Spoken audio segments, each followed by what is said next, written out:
The August offer of 1940। अब हुआ क्या था, 1939 में शुरू हुआ सेकेंड वर्ल्ड वॉर, जिसमें ब्रिटेन को ज़रूरत थी इंडिया के सपोर्ट की, इंडिया के मैन पावर की, सोल्जर्स की। अब ब्रिटेन ने डिक्लेयर कर दिया कि सेकेंड वर्ल्ड वॉर में इंडिया भी पार्ट लेगा ब्रिटेन के साथ जर्मनी के खिलाफ। अब इस ऑफ़र के बाद क्या हुआ, इंडियंस खुश नहीं थे क्योंकि उनका कंसेंट नहीं लिया गया। 1937 के इलेक्शन के बाद कांग्रेस 8 प्रोविंसेस में पावर में थी, कांग्रेस के पास मिनिस्ट्रीज़ थी।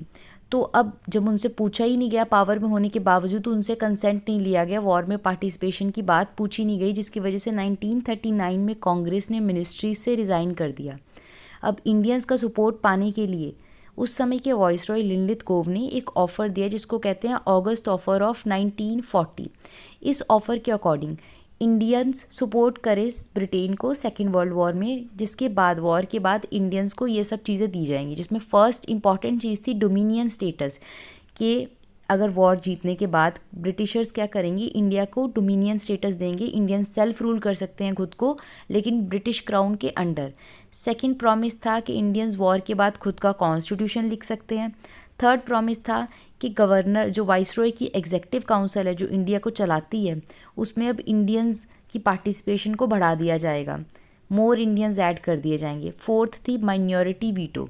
माइनॉरिटी वीटो क्या थी कि अगर माइनॉरिटीज़ हैं जैसे मुस्लिम्स है, इनको कोई चीज़ पसंद नहीं आ रही या कॉन्स्टिट्यूशन बन रहा है उसमें कुछ पसंद नहीं आ रहा, तो इनके पास वीटो पावर है। अब इस ऑफ़र को दोनों ही मुस्लिम लीग और कांग्रेस ने रिजेक्ट करा। कांग्रेस ने इसलिए रिजेक्ट करा कि अगर माइनॉरिटी को वीटो दे रहे हो तो आप डिवाइड एंड रूल का बीज बो रहे हो, कि जो माइनॉरिटीज़ हैं वो अपोज करेंगी तो हम कभी भी कॉन्स्टिट्यूशनल प्रोग्रेस नहीं कर पाएंगे और हम कभी भी इंडिपेंडेंस की तरफ नहीं जा पाएंगे। और सेकंड, डोमिनियन स्टेटस की बात हो रही थी, इसमें कंप्लीट इंडिपेंडेंस, पूर्ण स्वराज की बात नहीं की जा रही थी, जिसकी वजह से कांग्रेस ने अपोज करा। मुस्लिम लीग ने इस माइनॉरिटी वीटो वाली चीज़ को तो काफ़ी सपोर्ट करा, लेकिन मुस्लिम्स भी ने भी इस ऑफ़र को कम्प्लीटली रिजेक्ट करा, क्योंकि इस ऑफ़र में कहीं पर भी एक सेपरेट नेशन पाकिस्तान की बात नहीं हो रही थी, जिसकी वजह से ये ऑफ़र फेल हो गया। अब इस ऑफ़र के ख़िलाफ़ गांधी जी ने इंडिविजुअल सत्याग्रह लॉन्च करा था।